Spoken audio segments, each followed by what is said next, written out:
Toi qui me ressembles, ce podcast se veut le tien. Comme une expérience, comme un appel à entrer dans la ronde de nos âmes pour aller à la rencontre de qui nous sommes. Toi qui me ressembles, c'est une déclaration d'amour aux parties de nous qu'on masque, aux blessures qu'on tait. Je te proposerai tantôt des épisodes de type partage autour de la descente en soi et de l'exploration intérieure. Tantôt ce seront des portraits, rencontres intimes avec l'autre, celui qui nous inspire et nous révèle à nous-mêmes. Nos invités nous offriront ainsi le plus beau des cadeaux, leur vérité. Toi qui me ressembles, c'est un espace de cheminement, à la fois ensemble et dans l'intimité de notre être. Je te souhaite, toi qui me ressembles, d'en sortir inspiré, grandi, touché et nourri, que ces partages intimes et sans détour t'aident à trouver tes portes intérieures et à les ouvrir pour t'éveiller à qui tu es. Je suis Mylène, souvent coach et entrepreneur, toujours en cheminement vers qui je suis au-delà des étiquettes, des rôles et des masques. En ligne, sur mes différents sites, je partage mon approche d'un accompagnement authentique et inspirant, le coaching de l'alignement au projet. Que tu cherches à vivre une vie qui te ressemble, à créer une activité alignée à tes valeurs, ou que tu sois à la recherche d'une école de coaching qui va au cœur de l'être, tu trouveras sur mes sites toutes les infos sur mes propositions. Bienvenue à toi qui me ressemble dans ce podcast qui t'invite à plonger au cœur de nos vérités, à percer nos secrets pour révéler toute la richesse de nos nuances de vie. Et aujourd'hui, j'ai le grand plaisir de t'inviter à découvrir les vérités cachées d'Eden Le Breton. Si tu souhaites accéder gratuitement aux prochains épisodes de mon podcast, tu peux t'abonner directement sur l'application que tu es en train d'utiliser. Et si le podcast te plaît, n'hésite pas à me laisser un petit commentaire en fin d'épisode. Je les lis tous et ça me touche beaucoup. Alors aujourd'hui, comme je le disais, je te propose le portrait intime d'Eden Le Breton. J'ai rencontré Eden très récemment. Alors, contrairement à beaucoup de mes autres invités, ça a été une rencontre et un coup de cœur immédiat. Alors, le contexte, on était à un séminaire, le séminaire des rêveuses entrepreneuses, qui s'est tenu il y a quelques jours, début décembre, qui est animé par Cécile Neuville, et on était plus de 300 femmes inspirantes réunies, et je me retrouve à table à côté d'Eden. Et dès nos premiers échanges, j'ai compris qu'on était sur la même longueur d'onde et que ce serait vraiment très très chouette d'avoir un échange un peu plus profond et plus long sur qui est Eden et ses plus belles propositions. Je venais de parler sur scène de l'importance d'échanger avec les autres pour sortir de nos propres filtres et élargir notre cadre mental. Et Eden, de son côté, me révélait avoir appelé son studio le prisme, en référence au même phénomène, celui des croyances qui forment un cadre étroit à travers lequel on enferme notre réalité sans le vouloir. Alors Eden, je suis allée chercher un petit peu les mots, voir comment elle se présentait, et j'ai lu qu'elle se définissait comme une coach éclectique, ce que j'ai trouvé très juste. C'est vrai qu'elle est entrepreneur, elle est coach en bien-être holistique, et elle va en reparler, professeure de yoga, praticienne en soins énergétiques. J'ai découvert aussi une spécialité en yoga pré- et post-natal, et puis il y a son podcast Dans l'œil du prisme qu'elle anime avec son compagnon Bruno. Et en préparant cet épisode, j'ai découvert aussi quelque chose de très amusant. C'est que dans son studio privé, il y a du coaching classique, mais il y a aussi du coaching sportif. Il y a aussi de la boxe qui côtoie le yoga. Bref, j'adore ces mélanges parfois étonnants auxquels on ne s'attend pas. Et donc, j'avais vraiment à cœur de l'inviter dans ce podcast pour en savoir plus et me relier à sa très belle énergie, parce qu'il faut aussi savoir que pendant le séminaire, elle a fait une très belle intervention sur l'appel de la rose aux 300 femmes présentes, et ça a été une très belle connexion. Bonjour Eden. Salut Mylène, je suis tellement excitée d'être là. Alors moi, tu vois, j'ai réuni quelques mots pour parler de toi. Oui. Mais toi, comment est-ce que tu te présenterais à celles et ceux qui ne te connaissent pas encore ? C'est toujours une question particulière. Je sais. C'est pour ça que tu as très bien fait de faire une introduction. Alors, moi, je m'appelle Eden, évidemment. En fait, j'incarne le paradis, j'incarne quelque chose de particulier, une énergie assez unique. En fait, je me suis découvert ça par le biais d'un cheminement personnel, et puis également au contact des autres. J'ai appris aussi. Parce qu'on parle souvent, moi je dis souvent, l'énergie parle avant les mots. J'ai compris ça assez rapidement dans ma vie, où en fait on incarne quelque chose, on n'a pas besoin de parler, parfois ça se ressent. Donc aujourd'hui, en fait, mon travail, c'est de parler au corps, de faire ressentir dans le corps et d'essayer d'aller cheminer dans ce qui se passe, dans notre énergie, comment est-ce que, de quoi on est composé, est-ce qu'il y a... Alors je parle de chakra évidemment, on va parler de mental aussi, mais on va aller dans ces perceptions subtiles en fait. Moi, les personnes que j'accompagne, c'est souvent un développement, une envie de développer les capacités un peu extrasensorielles, subtiles, pour vivre dans le quotidien avec son intuition, reconnaître, est-ce qu'il y a des manifestations physiques ou parfois, quand on parlait de crise d'angoisse dans notre épisode, que j'invite tout le monde à aller écouter aussi, quelles sont les clés aussi, comment on peut pourquoi, en fait, on fait des crises d'angoisse? Est-ce que c'est un lien avec le système nerveux? Comment on fait? Est-ce qu'il y a un... Tu vois? Et en fait, j'essaie de lier la physiologie à l'énergétique, en fait. Donc, on revient sur quelque chose de spirituel, tout en étant terre à terre, pour avancer plus sereinement et dans son essence, revenir à l'essentiel. Toujours. Ça, c'est mon leitmotiv number one. Magnifique. Et c'est vrai quelque chose que j'ai pas précisé, mais c'est très spécial aussi cet épisode parce que je le tourne justement dans le studio d'Eden. On a tourné juste avant un épisode pour son podcast Dans l'œil du prisme. Et donc on est vraiment en face à face et ouais, je ressens cette énergie, cette connexion. Le lieu est magnifique en plus, donc c'est vrai que c'est super original aussi et différent pour moi d'être là. Parce que j'ai l'habitude d'être vraiment dans on va dire l'introspection, en fait, de rester un peu dans ma bulle. Et là, c'est vrai que je partage ton espace. Donc ouais. C'est aussi une belle rencontre au-delà de cet épisode. Alors du coup, tu nous dis que toi, ce que tu as à cœur de faire, c'est d'aider justement à réunir. J'adore, moi, cette idée de faire des ponts. Voilà, on a beaucoup parlé des 3 parties de l'être, notamment corps, cœur, esprit, oui. Et de faire des liens entre tout ça. Et donc, notamment, d'aider les gens à activer leur perception, tu disais, notamment extrasensorielle. Et moi, ce qui m'intéresse vraiment ici, c'est comment est-ce que ça a émergé pour toi. Et notamment, la question avec laquelle je pars souvent, parce que j'adore cette question, c'est qu'est-ce que tu voulais faire, toi, enfant? Parce que j'imagine que tu n'as pas toujours voulu faire ça, être cette coach éclectique avec toutes ces propositions. Qu'est-ce qui, toi, te fascinait quand tu étais toute petite? Waouh. Alors, il faut imaginer que je suis curieuse de beaucoup de choses. Okay. Je n'aime pas tout, c'est pas vrai. Donc, quand j'étais petite, alors, c'est très, très, très drôle que tu me poses cette question, parce que je suis montée sur scène, tu vois, il y a quoi, il y a une semaine, il y a une semaine, 10 jours à peu près. Mais en fait, ça, c'est un rêve d'enfant, en fait. Alors, moi, je me voyais chanter, mais je me voyais sur scène, machin, dans l'énergie. Moi, je suis très énergique, je peux avoir une énergie très, très, très enveloppante, très, voilà, et en même temps très posée. On se recentre, on y va, voilà, on fait circuler. Parce que pour moi, c'est complémentaire. Et jouer avec ces 2 énergies, ça m'amuse, en fait. Et donc, quand j'étais enfant, j'ai voulu devenir pompier.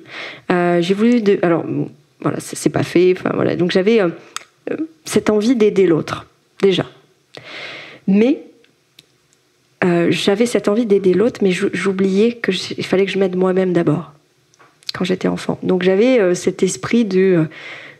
tout était possible, et en même temps, le contexte faisait que je me réprimais parce que il fallait rentrer dans des cases. Moi, la scolarité a été très dure pour moi. Ça a été un enfer. Faut imaginer que je calculais, c'est très dingue de dire ça, mais je calculais les années du bac pour savoir quand est-ce que je pourrais enfin faire ce que je voulais faire. D'accord. Mais au-delà de ça, je suis très intellectuelle. Donc il me faut quelque chose qui nourrit aussi mon intellect, qui développe ma curiosité, qui développe alors je dirais une forme d'intelligence. Après, l'intelligence, elle peut être émotionnelle, elle peut être culturelle, enfin, voilà. Même au niveau des mains, il y a des personnes qui sont intelligentes par le biais de la transmission de ce qu'ils créent avec leurs mains. Donc pour moi, c'est très riche, on peut trouver de l'intelligence partout. Mais quand même, d'un point de vue cérébral, il me fallait quand même quelque chose qui m'éveille, quoi. Et donc, pour en revenir à ta question, quand j'étais enfant, j'avais cette idée du monde. Je me voyais chef d'entreprise, ça c'est une réalité. Je voyais la femme affirmée, tu vois, libre, tout ce que je véhicule aujourd'hui, quoi. Mais je savais pas dans quoi. J'avais pas vraiment, si tu veux, le coaching, c'était pas du tout quelque chose que j'avais imaginé. Enfin, je savais même pas que ça existait, quoi, à mon époque. Et ça s'est fait comme ça. Et le sport a toujours gravité dans ma vie. Donc, si tu veux, j'ai utilisé le sport comme moteur dans une grande partie de ma vie, dans la compétition. Donc j'ai fait plusieurs sports de compétition, donc je faisais plein de choses. Et en fait, j'ai touché à plein de sujets. Et aujourd'hui, dans mon métier, dans ma vie, il faut que je sois nourrie de plein de nouvelles choses ou d'enrichir les connaissances que j'ai déjà dans des domaines qui me passionnent. Voilà, donc en gros, c'est un peu l'idée. Et d'incarner ce qui me plaît. Voilà. Okay. Ok, donc du coup, tu pars avec ces idées différentes. Alors après le bac, parce que j'ai l'impression qu'il y a vraiment cette idée de liberté pour toi qui est importante. Donc les études un peu forcées. Et du coup, qu'est-ce que tu choisis alors après le bac? Alors j'ai fait un bac littéraire. Ok. Pour moi, c'était un peu une évidence. Je savais que j'allais aller dans la littérature. Alors, je suis vraiment pas le cas. En fait, je pense qu'on n'aurait pas mis un péco sur moi parce que je ne lisais pas les livres qui ne me plaisaient pas. Alors, je survolais, je m'amusais. Enfin, j'essayais toujours de. J'étais pas spécialement bonne. J'étais dans la moyenne, quoi. Donc voilà, je me contentais toujours d'avoir quelque chose qui puisse me faire passer au step suivant. Mais je souffrais beaucoup, en fait, de cet enfermement qu'on pouvait donner le cadre de l'école. Donc j'étais très malheureuse, enfant, en tout cas dans ce cadre-là. Et ensuite, quand j'ai eu la possibilité de faire ce que je voulais, il m'est arrivé quelque chose d'assez violent. J'ai vécu un traumatisme très fort à l'âge de 19 ans. Donc en fait, si tu veux, il y a eu une passation. Je rêvais, en fait, de ma liberté. Et en fait, la vie m'a guidée vers quelque chose de très, très violent pour une jeune femme. Moi, j'étais agressée. Donc, si tu veux, ça a été tout de suite un enfermement. J'avais 19 ans, donc j'avais choisi mes vœux. Mais du coup, comme ça s'est passé au niveau du bac, cette agression s'est passée pendant le bac, en tout cas quelques semaines près, je n'ai pas pu repasser mon bac, en fait. Donc je suis passée au repêchage au mois de septembre, et donc j'ai pas eu accès au final à ce que je voulais. Mais j'avais déjà une idée, je voulais travailler dans la communication. Je voulais travailler dans la pub. Moi, ce qui me plaisait dans la pub, c'était... J'avais vu 99 francs avec Jean Dujardin, et pour moi, c'était ça, quoi. J'aimais ce côté déjanté, ce côté complètement ouvert, excentrique, et je me suis dit, je vais retrouver ça là-dedans, quoi. Donc, je suis rentrée dans une école de publicité. J'ai quand même eu la chance de rentrer, je crois que c'était 1 ou 2 semaines après la rentrée. Donc, j'ai eu mon bac, en fait, en septembre, et on m'a autorisé l'accès au final, à cette école, que je remercie mes parents d'avoir pu financer cette école qui était quand même très chère. Et en fait, je suis rentrée dans cette école-là de com, qui est connue d'ailleurs, et qui était reconnue dans ce milieu-là. Et je suis rentrée là-dedans. Mmh. Et là, il y a vraiment, tu sais, souvent je parle, on en a parlé, mais de confort dans l'inconfort. Alors là, on était en plein dedans parce qu'il fallait que alors j'étais en plein traumatisme, donc c'est-à-dire que j'étais pas du tout présente à moi-même. Donc j'étais là sans être là. Pourtant, j'aimais ce que je faisais, ça se ressentait quand même, mais en même temps, j'avais pas du tout envie d'être là. J'étais dans mes peurs, j'étais dans mes traumas, c'était très très très difficile. Je n'ai pas eu un environnement propice à la guérison de l'émotionnel. Alors, ils ont fait ce qu'ils ont pu. Je dirais toujours que mes parents ont fait ce qu'ils ont pu avec ce qu'ils avaient. Mmh. Mais j'ai pas eu ce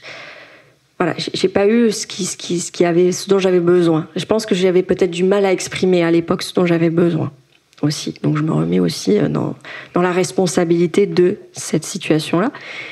Et donc la com m'a ouvert, donc j'ai fait 2 ans, j'ai eu mon BTS communication des entreprises. J'ai fait une 3e année ensuite en école de commerce, où là, j'ai fait une licence en marketing, option management international, parce que j'avais toujours cette idée de voyager, d'ouvrir ce spectre. Je sais pas, je suis très ouverte. Je me suis dit, ouais, vas-y, prends ça, prends cette option. Donc c'était 3 ans, donc c'était toujours assez compliqué à gérer en termes de émotionnel. Voilà, il y avait toujours ce travail de fond qui était fait sur le traumatisme que j'avais vécu. Enfin, en tout cas, c'est le plus récent. Et après ça, en fait, j'ai eu cette licence que j'ai fait en alternance, donc j'ai eu un pied dans l'entreprise. J'ai eu un pied dans le métier d'assistant communication, marketing, etc. Donc j'étais ce qu'on appelle chez l'annonceur.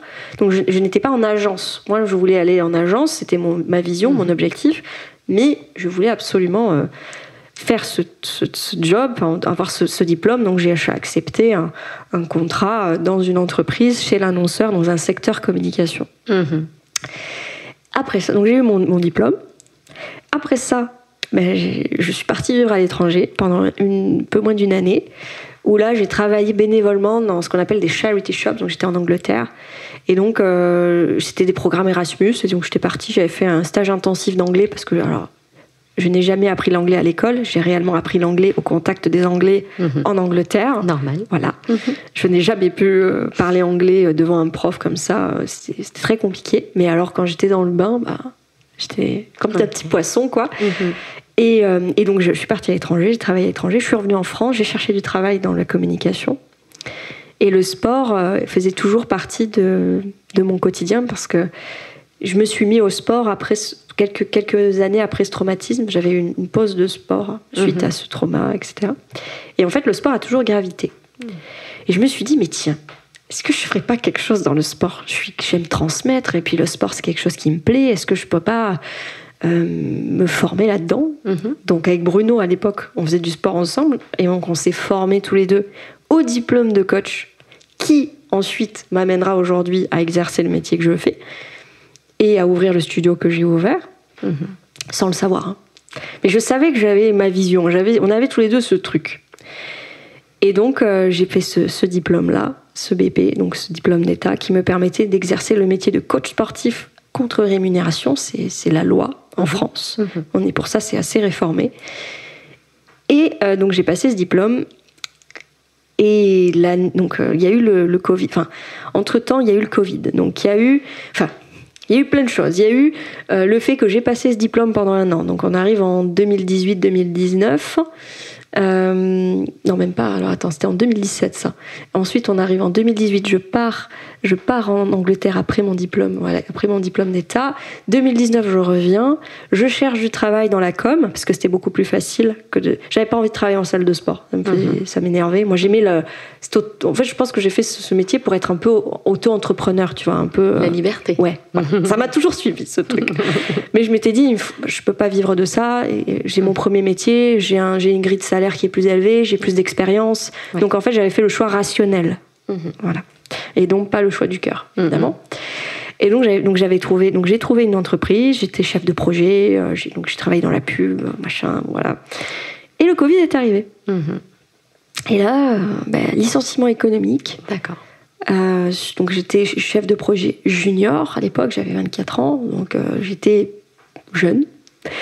Et donc évidemment, ce que je comprends, mon patron a licencié le plus jeune. C'est normal. En fait, je pense en temps de crise, il faut aussi... Bon, bref.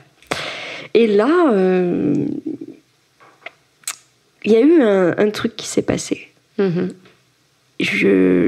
s'est retrouvés en confinement, comme tout le monde, et en fait, il y a eu une scission qui s'est faite, parce que, si tu veux, avec le traumatisme que j'avais vécu quelques années avant, j'étais allée un peu à droite à gauche, j'avais voyagé, j'avais fait des trucs, mais en fait, je m'étais jamais vraiment posée sur ce que je voulais vraiment faire. Donc il y a eu une forme de burn-out qui s'est créée, une forme de nuit noire de l'âme, qui venait confirmer que j'étais pas à la bonne place. Ok. Et tout a commencé à ce moment-là.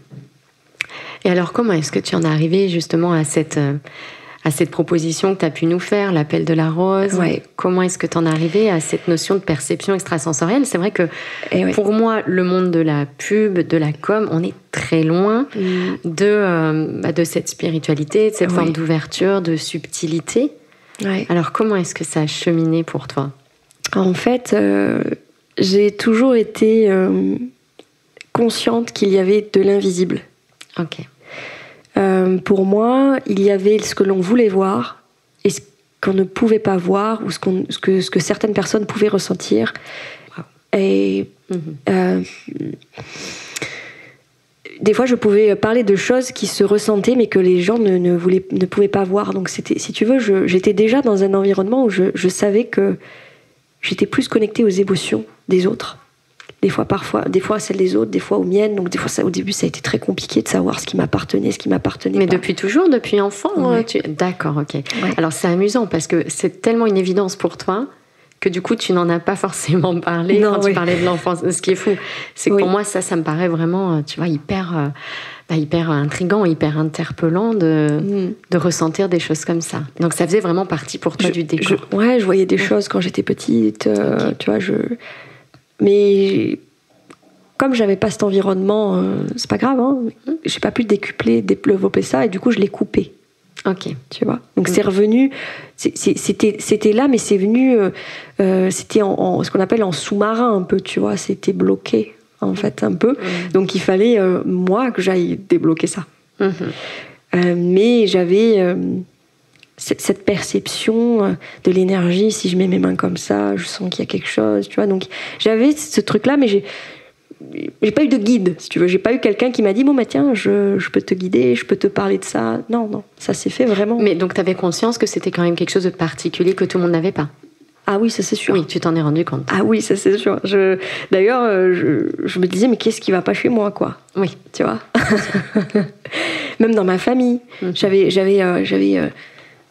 je ressentais, j'étais en ce qu'on appelle tu sais, dans le système nerveux, tu dois peut-être connaître, tu sais, en suractivation, le système sympathique, parasympathique, nerf vague, tout ça, ça se met dans un mode de survie.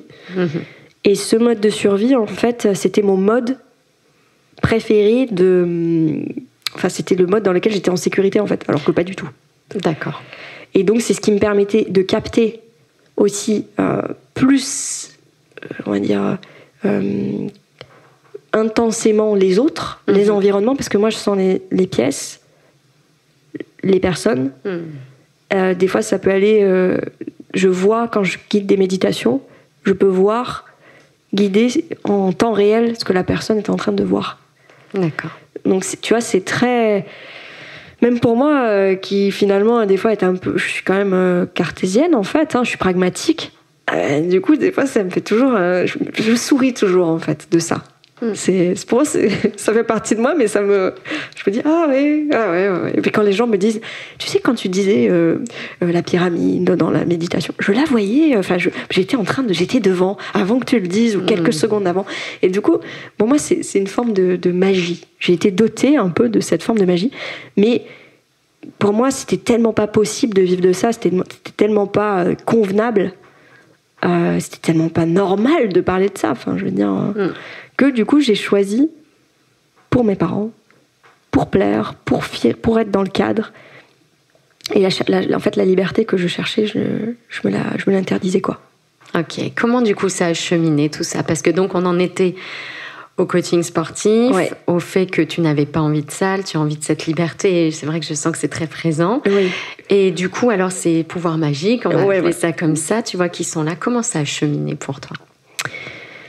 Alors, il a fallu d'abord que je fasse un travail sur moi-même. Ouais. Ça, c'est la première chose. Donc, le fait de ressentir les émotions des autres est un cadeau.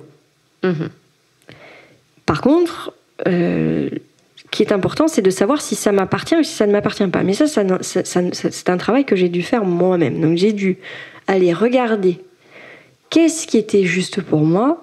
Donc j'ai fait plein de choses, j'ai fait de la kinésiologie, j'ai fait de la psychothérapie, je suis passée par la psychothérapie plusieurs fois pour aller regarder.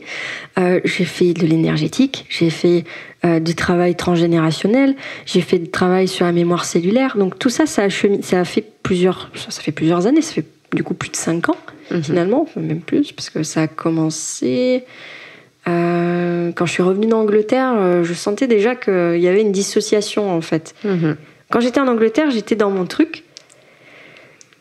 Et quand je suis revenue un peu dans ma vie de française, en fait. Dans ma vie, il faut que je fasse un truc, que je sois bien payée, que je sois salariée, que je fasse les choses bien, tu vois.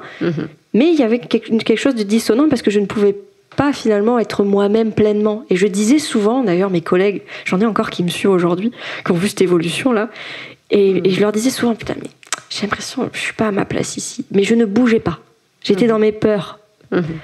Dans la peur de ce que je pouvais créer, de ma différence, tu vois.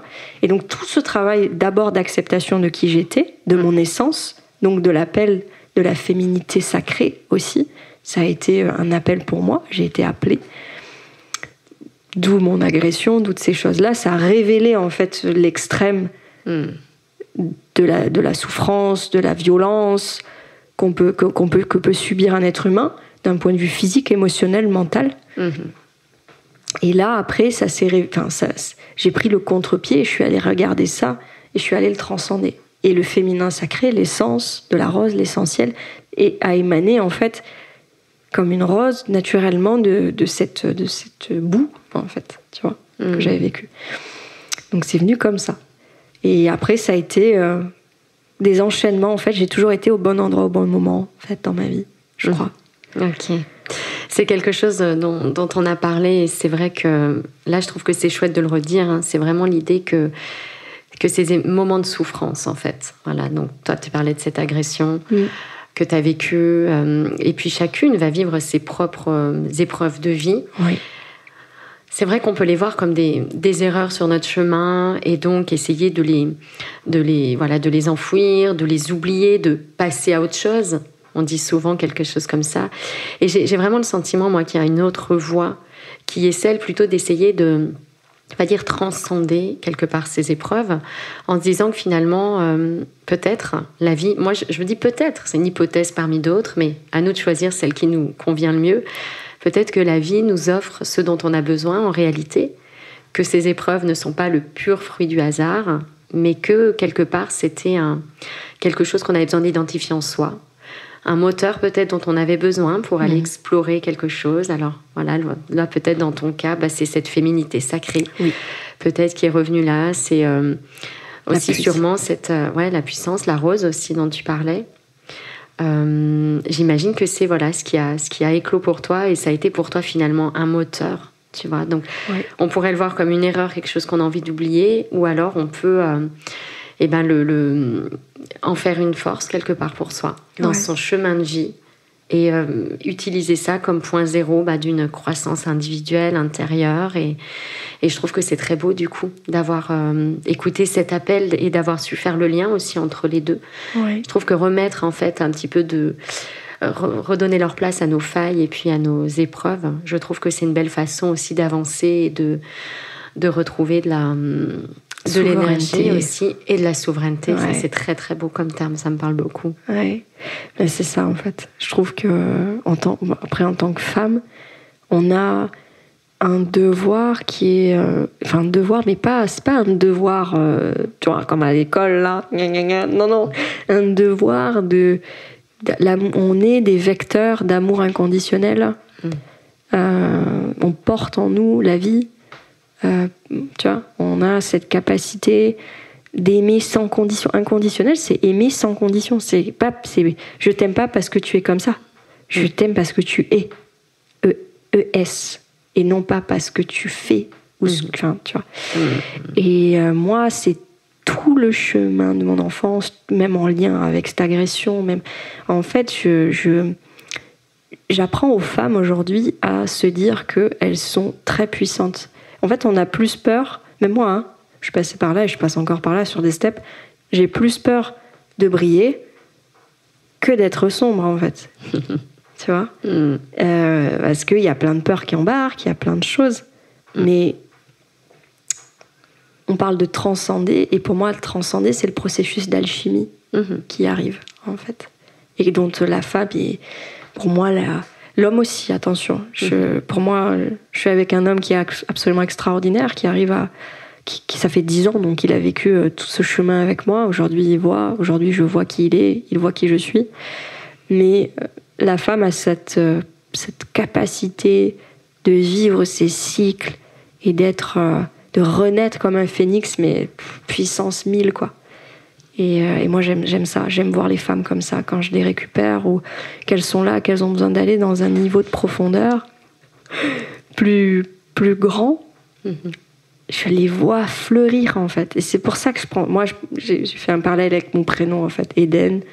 La rose, c'est ce que je vois souvent en méditation, c'est ce que je vois souvent. Ici, on est dans l'espace de la rose, parce que pour moi, elle a des épines, mais on dit merci pour les épines aussi. Ouais. Merci pour tout ce que tu es. Donc, pour moi, c'est une métaphore de les épines, ce sont nos épreuves. La rose, c'est ce qu'on est par notre beauté. Elle n'est pas forcément physique. Elle peut être la beauté du cœur, la beauté de l'acte, de la pensée, des actions. Et pour moi, c'est l'incarnation même de la beauté, quoi. Voilà. Magnifique. Qu'est-ce qui te fait profondément vibrer, toi, Eden ? Les expériences humaines, j'aime ça. Et d'avoir un impact quel qu'il soit. Même si c'est tout petit, même si je suis venue écouter quelque chose, par exemple, tu vois, je vais dans une conférence, ma présence est essentielle à cette conférence. Si je suis là, c'est que je dois être là. Donc ce qui me fait vibrer, c'est d'avoir du sens dans ce que je fais et d'être toujours en mouvement ou en harmonie avec mon environnement, les gens. C'est ça, moi, qui m'anime.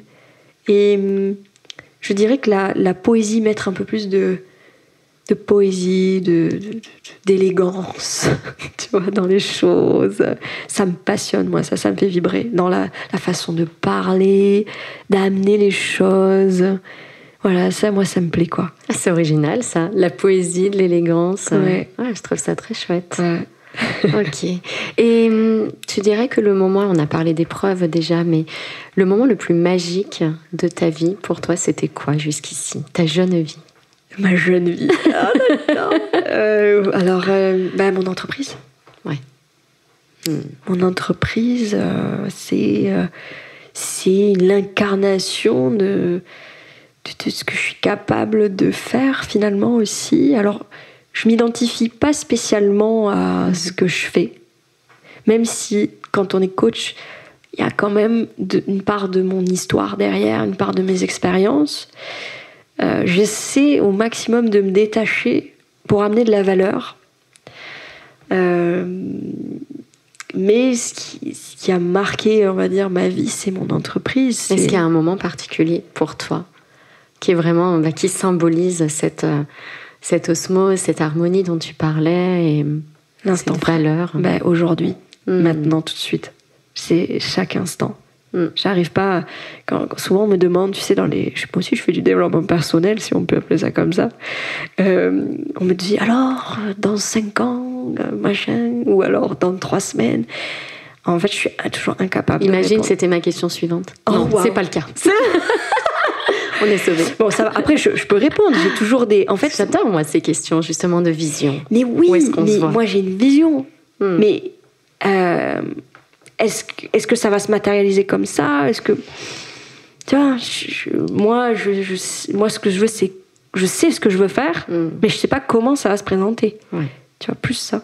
Mais l'instant présent, c'est maintenant en fait que je vis le truc à fond et que je peux être le plus fier. Parce que c'est passé, mais je suis toujours là, donc c'est le présent. Ok. Et la chose la plus folle que tu aies faite, ou sur un coup de tête ? Souvent, c'est marrant parce qu'hier, Bruno, des fois on s'amuse un peu et je lui dis, bon, c'est quoi la chose que tu apprécies le plus dans notre quotidien et la chose qui te challenge le plus, tu vois ? Et il me dit, ton impulsivité, en rigolant, mais moi je le sais, hein, je le sais. Et je lui dis... Et donc, du coup, ça me fait rire que tu me dises un coup de tête parce que, en fait, je fais que les choses sur un coup de tête quasiment. En fait. Ou coup de cœur. Ah, coup de cœur. La dernière chose que j'ai fait sur un coup de cœur, te proposer cette interview. Oui, c'est vrai. Je n'ai pas du tout réfléchi, en fait. Tu vois, je t'ai dit, tiens, j'ai un podcast, j'adore ce que tu fais, est-ce que tu veux venir ? On y va. On avait parlé 3 minutes avant. Oui. Donc ça a été très rapide. Surtout qu'en plus, tu sais que je me suis dit, je vais passer sur scène. Je passais sur scène dans 15 minutes. Ouais. J'étais dans mon... Enfin, après, je me suis levée, d'ailleurs, je suis partie me préparer. Mais c'était, tu vois, c'était dans le flow, quoi. Donc ça, pour moi, c'est une des choses que j'ai faites naturellement, en fait. Magnifique. Du coup, tu vois, dans ce cheminement, je t'en parlais tout à l'heure et les personnes qui écoutent ne le savent peut-être pas toutes. Oui. Mais dans le chemin que je propose, moi, il y a plusieurs étapes. Il y a l'écoute de soi, il y a ce qui nous fait vibrer, vraiment ce qui nous anime, cette magie intérieure, ce feu sacré. Et puis, il y a ces épreuves de vie. Et on en a déjà un peu parlé, mais on parlait de l'art japonais aussi, du kintsugi, qui est l'art de mettre du fil doré pour recoudre les blessures. Et je trouve que c'est une magnifique métaphore pour ce qui se passe dans notre vie. Et au-delà d'ailleurs de mettre du fil doré pour réparer les blessures, moi j'ai vraiment le sentiment que notre plus belle, on pourrait dire plus-value, notre plus belle valeur à apporter au monde, elle passe par justement cette transmutation de nos blessures ou le fait de traverser nos épreuves, d'en apprendre des choses et simplement faire du nettoyage parce qu'on a vu des choses en nous. Ces épreuves ont réveillé des blessures.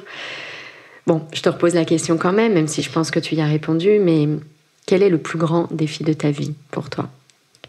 Est-ce que c'est cette épreuve ? Est-ce que d'ailleurs c'est autre chose ? Non, je dirais que c'est autre chose. Ok. Je dirais que c'est d'être soi-même à 100% dans un environnement qui n'accepte pas qui vous êtes ou qui n'a pas accepté qui vous étiez et qui a essayé, pour bien faire, attention, de vous façonner ou de vous dire qu'il fallait penser de telle façon, que le monde était insécuritaire parce que telle raison.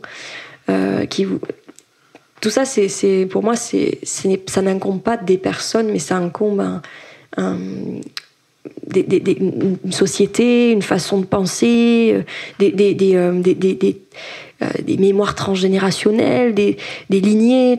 En fait, ce n'est pas une personne qu'on vient juger, ou même on juge personne. Finalement, on est simplement la descendance, en fait, et nous, on est là pour aller rayonner, libérer toutes ces choses qui nous empêchent d'être nous-mêmes. Et moi, c'est vraiment ça. C'est l'essence, tu vois. Aujourd'hui, c'est mon travail, en fait, de reconnecter les gens à leur essence, parce que moi, j'en ai été complètement coupée, en fait. Tu penses à ce bagage transgénérationnel ? Est-ce que c'est ça pour toi ? Du coup, ce grand défi, c'est d'essayer de démêler, entre guillemets, le faux du vrai, de se retrouver, d'alléger ses bagages, ses valises. Exactement, de retrouver son essence, de retrouver sa vérité, son discernement. J'en parle tout le temps, mais le discernement, tu vois, en fait. De dire à une personne, voilà, moi, ma vérité, c'est celle-ci. Tu prends ce que tu veux prendre et tu lâches le reste, mais tu remets plus ou moins...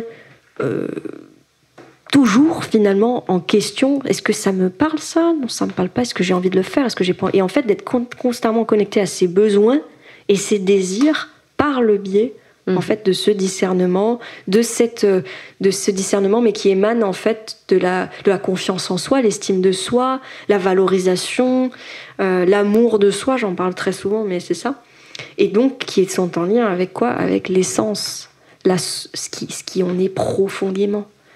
Sans toutes ces peurs, sans tous ces carcans, sans toutes ces idéologies ou ces choses qu'on nous impose.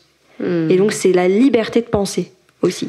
Oui, c'est beau parce que tu parles de discernement qui pourrait sembler être un terme très, très logique en fait, très rationnel, tu vois, vraiment purement mental ou intellectuel, de l'analyse, mais t'en parles avec les mains sur le cœur. Ouais. En fait, on voit que pour toi, le discernement, c'est vraiment de se relier plutôt à cette essence et puis de faire des choix. En tout cas, c'est comme ça que je le ressens, en conscience, aligné à qui l'on est.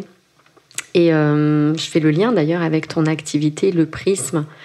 Est-ce qu'il n'y a pas aussi cette idée de faire attention au fait qu'on ne voit la réalité qu'à travers justement un petit... Exactement. Voilà, des œillères en fait, et qu'on n'en voit qu'une petite portion.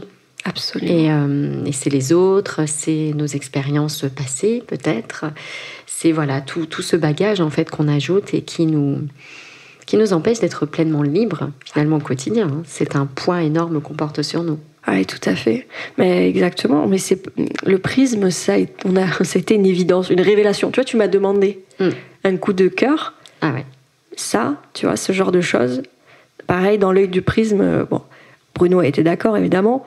Mais tout ça, c'est des trucs que j'ai trouvés. Je savais que c'était ça. Voilà.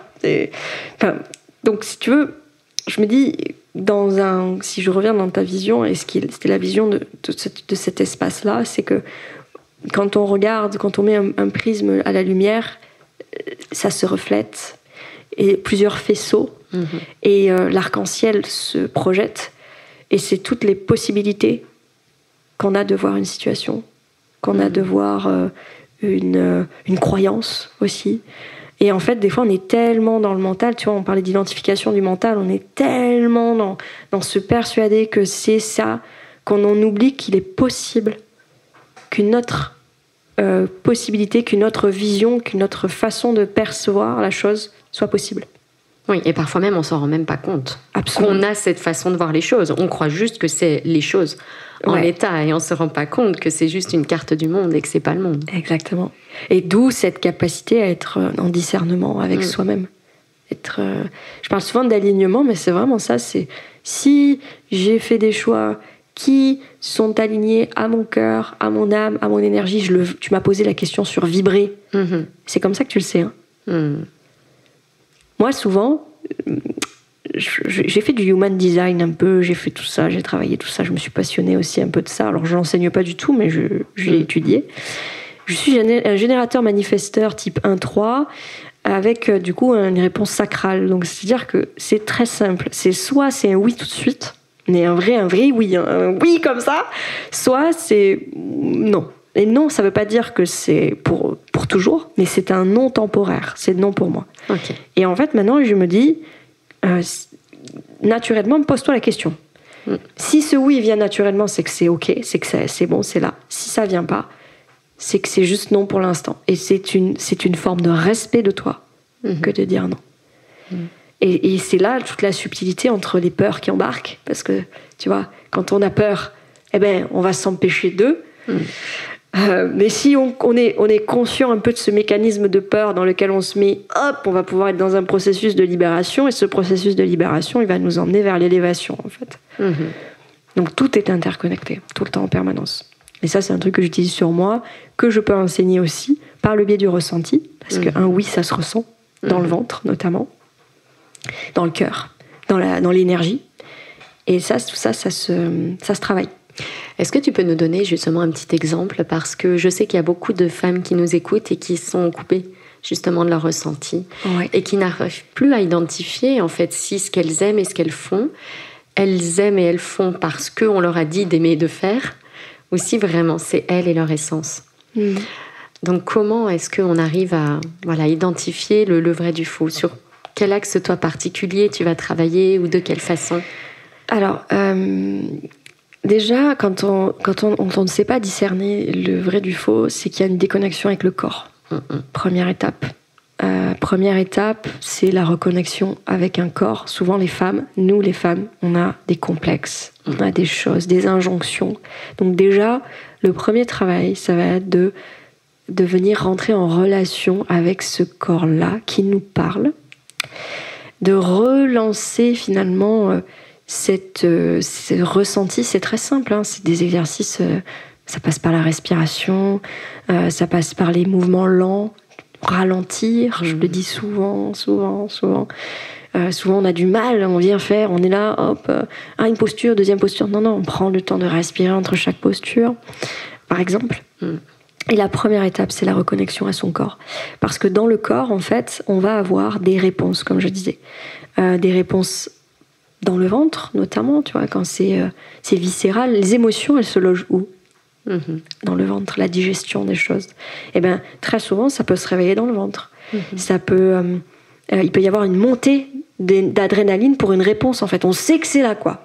Donc, tu vois, et après, ça va être propre à chacune. Ça va être propre à chacune d'aller expérimenter dans leur quotidien de quelle façon elles peuvent venir ressentir. Et ça va être des choses très simples, hein. Par exemple, ok, qu'est-ce que moi j'ai envie de manger ce soir ? et pas qu'est-ce que l'autre a envie de manger ou qu'est-ce que les enfants. Alors évidemment, on essaie de faire pour tout le monde, pour que ce soit le plus... Oui, mais les femmes font souvent pour les autres et pour tout le monde. Donc c'est bien quand même de faire un peu mais pour tu vois, exactement. Donc je leur donne souvent cet exemple-là, un truc très simple, ce soir, qu'est-ce que toi, t'as envie de manger, en fait. Ouais, et souvent, on ne sait même plus. On dit, qu'est-ce que tu veux, toi ? Exactement. Comme tu veux. Voilà. Et donc déjà, quand on leur demande ça, et ben si souvent, alors il y en a qui ne savent pas parce que c'est justement effectivement quelque chose qui n'est plus d'actualité de se demander qu'est-ce qu'on aime et qu'est-ce qu'on n'aime pas. Et donc, et ben ça commence comme ça. Et du coup, ben là, on peut essayer d'aller regarder dans le corps. Est-ce qu'elles ressentent quelque chose ? Est-ce qu'il y a des petits fourmillements ? Est-ce qu'il y a l'envie, se reconnecter à l'émotion du désir ? C'est subtil, hein.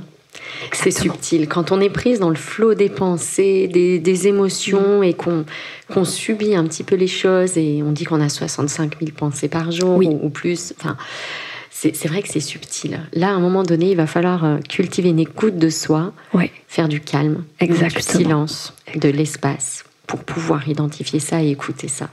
Ça en vaut la peine, mais c'est vrai qu'il faut à un moment donné casser l'habitude, il faut à un moment donné aller trouver cet espace-là. Ouais, c'est tout l'essence de mon travail en fait. Moi, si j'ai créé une structure en physique, c'est parce que pour moi, il est important de prendre ce temps. Tu sais, en ce moment, on dit j'ai pas le temps. Non, je ne prends pas le temps. Et c'est ok. Il faut arrêter aussi, la culpabilité. Les femmes, on les met. Je pense que l'émotion number one de la femme, c'est la culpabilité. Non mais frère, c'est vraiment ça, hein. Ah mais tu fais pas ça un peu pour tes enfants, machin. En fait, du coup, elles sont plus dans leur discernement, elles sont complètement éclatées. On a beaucoup d'injonctions. Ah ouais. C'est ce que j'appelle les messages tyrans. Ouais. On en a plein comme ça en fait. Il faut être gentil, faut se dépêcher, il faut faire plaisir aux autres, il faut travailler dur. Il faut être sportive, il faut bien manger, il faut être mince. Ah ouais, les injonctions de la femme parfaite, ouais. Donc, Wonder Woman. Exactement. Alors que c'est finalement, si on était parfaite, on serait lisse. Il n'y aurait pas d'émotion, il n'y aurait pas de... Et de toute façon, ce n'est pas le cas. Notre expérience humaine, elle n'est pas parfaite. Elle n'est pas parfaite. Et c'est justement ça qui fait qu'elle est humaine, hein, et qu'elle est belle, et qu'il peut se passer des choses. Oui, absolument. Mais oui, pour moi, la culpabilité, c'est déjà une émotion à repérer. Parce que la culpabilité aussi, elle se met dans le corps. Elle contracte le corps, les muscles, le ventre, la gorge. Gorge, cœur. Alors, cœur, ça dépend des personnes. Gorge, ça se réprime. Et en fait, on n'ose même plus en fait, dire ce qu'on veut, ce qu'on veut plus. Et on rentre dans un cercle de mutisme. Et donc de déconnexion à soi. Et on se coupe. C'est marrant parce que je voulais justement te poser cette question sur les émotions, toute une palette d'émotions, et puis on a tiré les cartes juste avant l'interview, et on a tiré peur et libération. Et je voulais te demander ton émotion la plus difficile à toi. Là, tu as parlé de l'émotion des femmes, la culpabilité. Est-ce que tu dirais que c'est aussi la tienne, ou est-ce que pour toi c'est autre chose ? La frustration. Ah, la frustration. Ça va pas assez vite ? C'est quoi cette frustration ? Oui, je pense que c'est ça. La culpabilité est quand même pas mal dans mon podium. Voilà. Mais je dirais que l'émotion que je vis le plus, je pense que c'est la frustration. Parce que je pense qu'en étant enfant, j'ai eu beaucoup ce sentiment d'impuissance, très en lien avec la frustration. Et la frustration de se dire...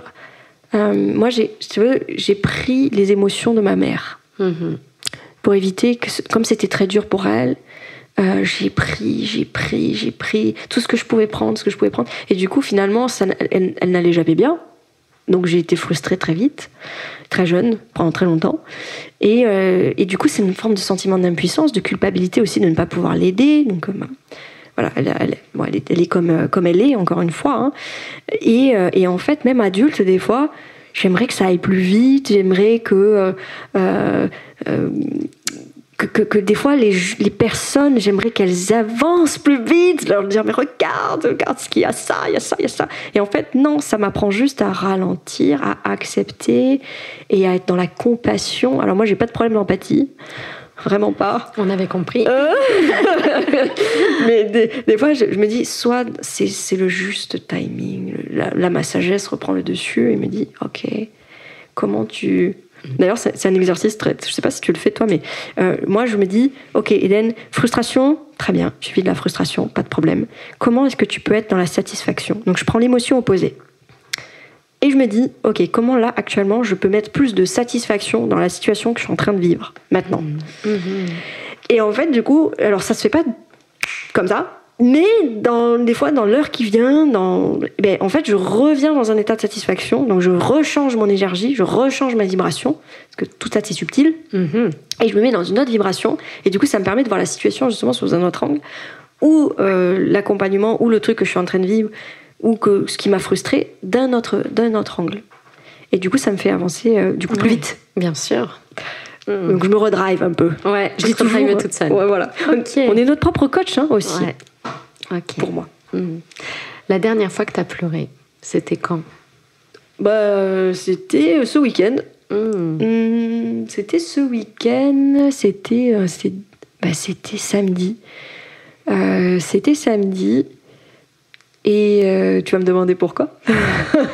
Si tu as envie de le partager. Oui, je peux. Je pense que c'est juste. J'ai pleuré parce que parfois... il est question de prendre des décisions qui peuvent être douloureuses, mais qui sont une forme de protection de soi, qui sur le moment sont difficiles à prendre, mais où on sait que c'est une bonne décision, quelque part. Et je pense que les larmes sont là pour nettoyer, pour me libérer en fait de ce poids que je peux finalement m'infliger. Et de me faire confiance dans ce processus qui parfois est lourd à porter. Et du coup, ça me permet finalement de m'alléger quelque part. Donc tu as vraiment fait la paix avec tes larmes. J'ai l'impression que pour toi, il y a vraiment cette idée de nettoyer, libérer. Ouais. Alors des fois, j'ai du mal à... Je retiens encore, même aujourd'hui, je retiens encore, dans mon... Et en même temps, je pleure, et donc du coup, ça vient par comment on peut dire, par vague, tu sais, on pleure, quoi. Et pour moi, je me sens finalement tellement mieux après. Et je me dis, ok, cool, t'as encore quelque chose que t'es capable de surmonter. Et je reviens dans cette forme d'alchimie, de résilience. Et je me dis que je ne suis pas seule, en fait. Moi, tu vois, moi, je fais un parallèle avec les êtres de lumière. Je capte, tu sais, donc depuis que je suis petite, je capte, en fait, ces êtres, ces présences. Je ne les vois pas. Tu les ressens, c'est tactile plutôt. Oui, ouais, tactile, dans mes méditations, dans les sons. Aujourd'hui, j'entends les vibrations, j'entends des choses. Donc quand une pièce monte en vibration, ou une personne, ou moi-même, je suis capable de l'entendre. Enfin, je sais pas comment expliquer, c'est très peu explicable. Et du coup, je sens leur amour, en fait. Je sens l'amour qu'ils me portent, je sens l'amour que je suis capable de me porter. Et ça me fait avancer avec plus de légèreté. En fait. Est-ce que c'est quelque chose que tu as cultivé toi-même ? Alors, on parlait de la reconnexion au corps, donc j'imagine que c'est ça qui t'aide beaucoup. Oui. Ou est-ce qu'il y a autre chose que toi, tu as cultivé pour justement avoir cette perception plus fine de ce qui est invisible ? J'ai commencé... En fait, j'ai mis longtemps à aller sur mon corps, de par le traumatisme physique. En fait, c'est une tentative de viol, donc c'est-à-dire que c'est très violent physiquement. Verbalement aussi, j'ai été... voilà. Donc, en fait, j'ai mis du temps. Moi, je me suis déconnectée du corps. Évidemment. Et donc, j'ai mis du temps à retrouver ces sensations de plaisir, ces sensations de satisfaction, de frustration aussi. Et en fait, j'ai appris à me dire, chaque émotion m'indique à un moment donné dans mon corps quelque chose.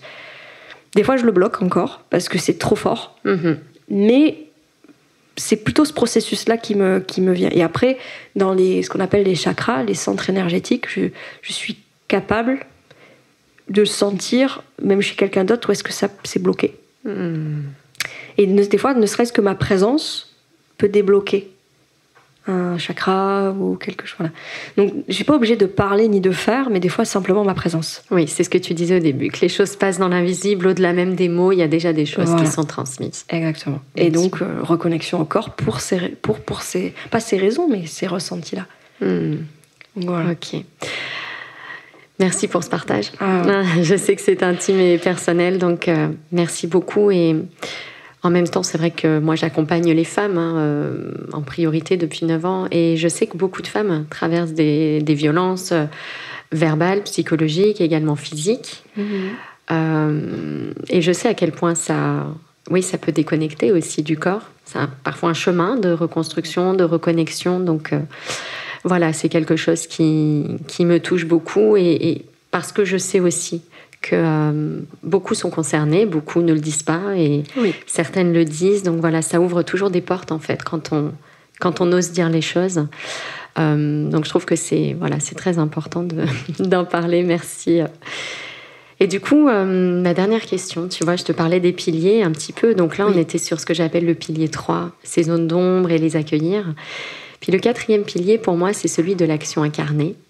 Donc la question que je voulais te poser, c'est pas tout à fait celle de ta vision dans 5 ans, mais c'est le monde nouveau. Tu sais, on parle souvent du monde nouveau, du monde de demain. Pour toi, il ressemble à quoi? La conscience. La conscience, pour moi, on parle de 3D, 5D, 4D, tu sais, alors, 3e dimension, on est vraiment sur les peurs, les insécurités, toutes ces choses qui nous empêchent de nous élever. 4e dimension, on est plutôt sur... j'ai un éveil, j'ai quelque chose qui se passe, mais j'ai un pied entre l'ouverture de conscience et un pied entre mes peurs qui me paralysent et le passé, l'ancien monde, ce que j'appelle les anciens paradigmes. On parlait de paradigme, pour moi c'est le nouveau paradigme. Et on rentre dans une forme d'ouverture, donc la 5e dimension, qui est l'ouverture de la conscience qui crée tout. D'accord, et qui englobe? Qui englobe tout. Okay. C'est-à-dire que ta conscience, c'est... ce qui te permet de créer la vie que tu désires, de faire les choix que tu veux. On appelle, tu sais, souvent on dit être en conscient. La méditation, c'est une forme de pleine conscience parce que nous sommes conscients de nos pensées, de notre corps, s'il y a des douleurs, des inconforts, et peu importe ce qui se présente, de notre énergie. Parce que le taux vibratoire, tout le monde peut le sentir. Ce que je fais, tout le monde peut le faire. Le seul truc, c'est que j'ai juste une prédisposition à ça. Donc, je suis rentrée dans cette prédisposition-là. Et tout le monde peut le faire. Tout le monde peut sentir si il demande. Et donc, la conscience, c'est pour moi, le monde de demain, c'est un monde plus conscient de ses zones d'ombre, tu vois, de ses valeurs, de sa vision à lui seul, et de ce partage, de cette contribution au collectif. Pour moi, on ne peut pas vivre dans un monde individuel, complètement coupé de l'autre. On doit faire ce travail qui nous cause de la souffrance, qui nous a causé de la souffrance, pour se révéler et être plus conscient de qui l'on est. Magique. Le monde serait bien plus simple, effectivement, et sera bien plus simple, parce que moi, je suis convaincue qu'on évolue vers ça, et toutes ces formes d'intelligence artificielle qu'on voit, et ça remplacera jamais. Et je pense même que ça va accélérer notre besoin et notre appel à revenir à notre humanité, à notre essence. Moi, je suis convaincue que ça va être plutôt un moteur, en fait, dans l'autre sens, parce que ce trop mental, ce trop intellectuel, on en connaît déjà les limites. Absolument. Le monde va mal, je pense, en partie parce qu'on est dans ce mental en permanence, qu'on n'a pas conscience de nos filtres et qu'on vit un peu de manière automatique, comme des robots. Okay. Et donc, plus on va aller dans ce mode robot, plus l'appel à autre chose va être grand. Comment est-ce que tu contribues, toi, tu dirais, à titre individuel et ensuite à titre professionnel, à justement ce monde nouveau, ce paradigme nouveau Alors, individuel, je dirais que c'est par le biais du travail que je fais sur moi-même, évidemment, qui est indispensable pour moi. C'est même plus tous les jours, en fait.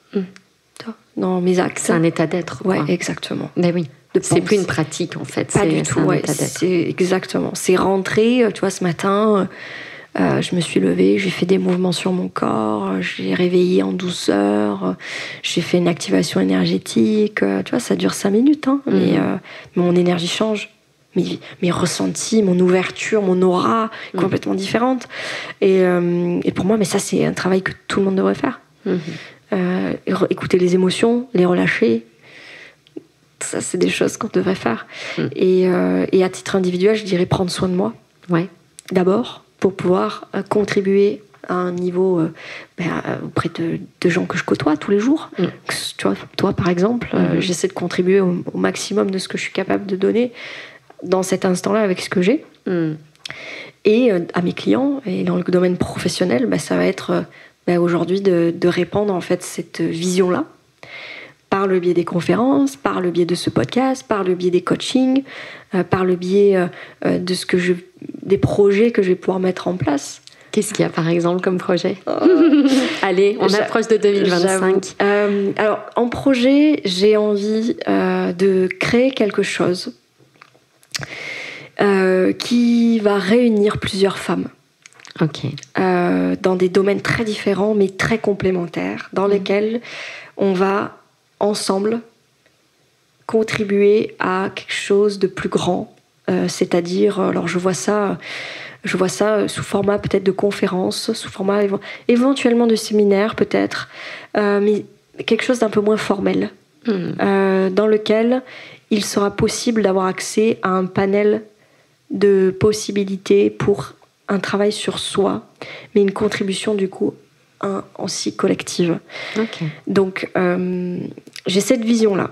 Ok, une sorte d'immersion en petit groupe, tu veux dire, avec plusieurs approches. Oui, okay.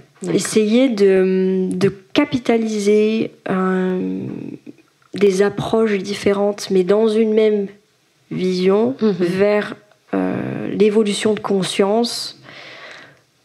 Voilà, je ne sais pas comment, je ne sais pas par quel biais. Mais présentiel, distanciel, comment tu vois ça? Les deux. Ok, génial. Les deux. Là, 2025, c'est cette partie-là plutôt, je dirais, physique, présentielle, tu vois. Alors, ça peut être dans des lieux, je sais pas comment, je sais pas vraiment, ça peut être, je vois des hôtels particuliers, tu vois. Je vois des hôtels particuliers ou des choses où on a tout sur place et en fait, on vit des expériences. Moi, mon truc, c'est l'expérience. En fait. Oui, j'ai compris. Voilà, ça te parle. L'expérience dans le moment présent, ce qui va être libéré par cette conscience de soi. Exactement. Et donc, favoriser, quoi. Créer un espace propice pour que ça se passe. Oui. Donc ça c'est du physique pour moi. C'est très important de le ressentir. Ouais. Et après, développer toute la partie que je n'ai pas développée encore. Digital. Donc, avec quelque chose qui a du sens, toujours. Très important. Mais d'avoir... Alors, j'ai une communauté déjà. Mais... Sur LinkedIn, plutôt? Sinon, Instagram Instagram, LinkedIn, principalement. Alors, LinkedIn, c'est plutôt... je suis encore un peu timide. Je crois. 2024, j'étais un peu timide, mais je pense que 2025, ça va être un peu plus... un peu plus voilà. J'ai pas encore osé à 100% LinkedIn, parce que d'injonction, en fait. Injonction. Mais j'ai quand même ma petite communauté qui gravite, où j'ai de la richesse aussi là-dedans. Et Instagram, pareil, c'est plus mon quotidien, ce que je vis, et arriver à fédérer autour de valeurs et que chacun puisse avancer, cheminer, peu importe le niveau, je me suis un peu ça niveau, mais où la personne est en fait. Ok, magnifique. Donc des beaux projets du coup. Oui, évidemment. Donc présence en ligne, immersion, puis ton activité ici du coup, et qui demeure avec ton compagnon, et puis bien sûr le podcast. Oui, le podcast qui est vraiment une richesse. Bon plein de belles réussites, plein de belles choses pour 2025. Merci. Et pour terminer, ma dernière question, ce serait ton message du cœur à celles qui nous écoutent. Ce serait quoi?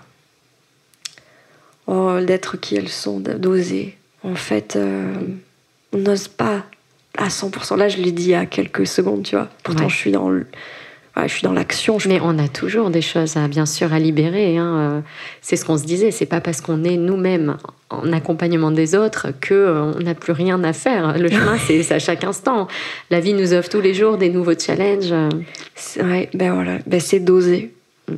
Pour tout te dire, quand Cécile m'a proposé d'intervenir, j'avais jamais fait ça. Alors, à une conférence, on précise, à la fameuse conférence dont je parlais, séminaire, 300 femmes, Palais des Congrès, c'était assez impressionnant. Oui, voilà. Donc, je suis déjà montée sur scène, d'accord, mais pas dans ces circonstances-là. Mais j'ai envie de dire, putain, tout est possible, quoi. Osez croire que la ressource est en vous, quoi. Et que c'est possible, et que même si vous voyez, moi je me dis putain, ils vont voir tous les défauts, machin, mais en fait personne ne voit rien, déjà dans un premier temps. Puis on adore. Mais oui. Ouais. Et donc éclatez-vous, quoi. Vibrez. Donc pour vibrer, il faut recommencer à se reconnecter à soi, très important ça. Et après d'oser dire oui à des choses auxquelles vous n'auriez jamais pensé dire oui un jour. Magnifique.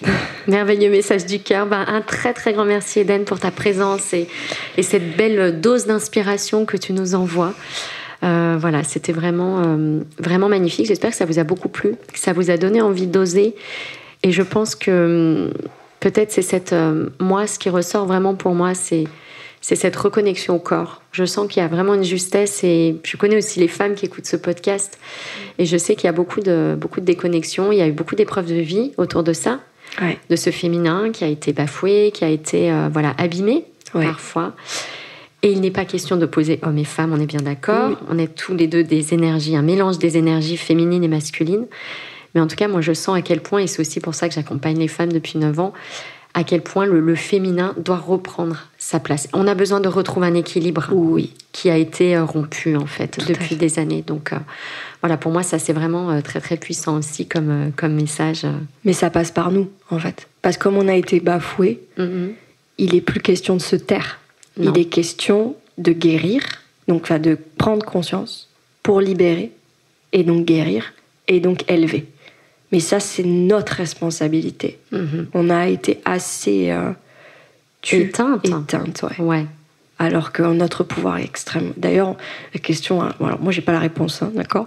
Mais la question à se poser aurait été, même aujourd'hui, à celles qui nous écoutent, pour quelle raison, à votre avis, nous avons été autant éteintes ? Est-ce qu'il n'y a pas... justement cette capacité qu'on a à être connecté au subtil qui est naturel chez nous, cette capacité à transmuter, à magnétiser, est-ce que c'est pas quelque chose qui leur a fait peur et qu'il a fallu à un moment donné ne plus faire rayonner, ne plus mettre en avant? Voilà la question. J'ai pas la réponse, mais en tout cas c'est une très belle question et on est en train un petit peu de déborder du message du cœur, mais je trouve quand même que c'est très chouette aussi puisque tu l'as dit tout à l'heure. Il ne s'agit pas de s'opposer aux hommes, en fait, parce que les hommes ont aussi quelque chose de très très puissant à porter. Mais je pense que c'est de nous que viendra justement l'amour inconditionnel, d'être capable de pardonner et d'être capable de faire, de renaître un peu comme le phénix. On en parlait aussi tout à l'heure. On a cette capacité, on donne la vie et je pense qu'on a aussi cette capacité à faire renaître l'amour depuis ces épreuves.